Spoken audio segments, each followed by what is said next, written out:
திருப்புகலூருக்கு சென்ற திருநாவுக்கரசர் அங்கே முருகன் கட்டிய மடத்தில் மற்ற 4 அடியார்களோடு சேர்ந்து இறைவனை பாடி பரவி மகிழ்ந்து இருக்கும்போது வேற ஒரு ஊருக்கு தன்னந்தனியாக போகிறாரு.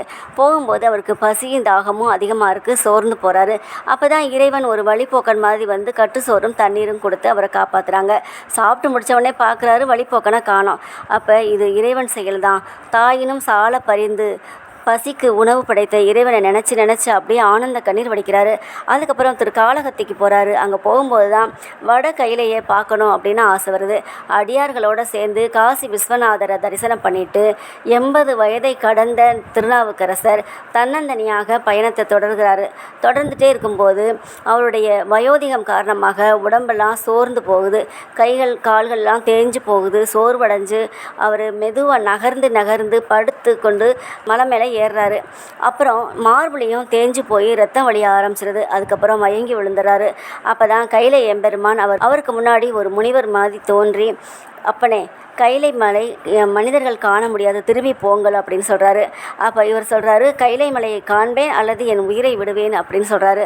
உடனே அசரீர் கேட்குது, இங்குள்ள குளத்தில் மூழ்கி திருவையாருக்கு வா, கைலாய காட்சியை காணலாம் அப்படின்னு. இது இறைவனின் திருவிளையாடல் நினச்சிட்டு அதே மாதிரி செய்கிறாரு. அங்கே இறைவனை கருவறையில் போய் பார்க்குறாரு. கைலாய காட்சி, அந்த கைலாய காட்சியை கண்டு ரொம்ப சந்தோஷப்படுறாரு.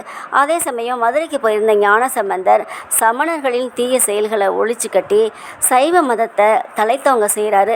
அதுக்கப்புறம் திருநாவுக்கரசர் இந்த செயலை கண்டு அவரை பார்க்கணுன்னு ஆர்வமாக வராங்க.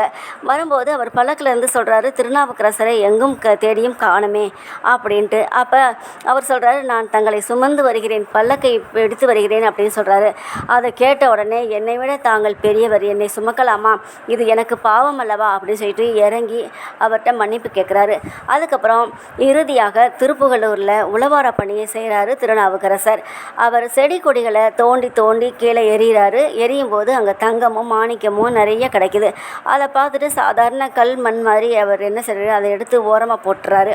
இதை பார்த்துட்டு இருந்த அவருக்கு முன்னாடி தேவலோக மங்கைகளை ஆட வைக்கிறாரு.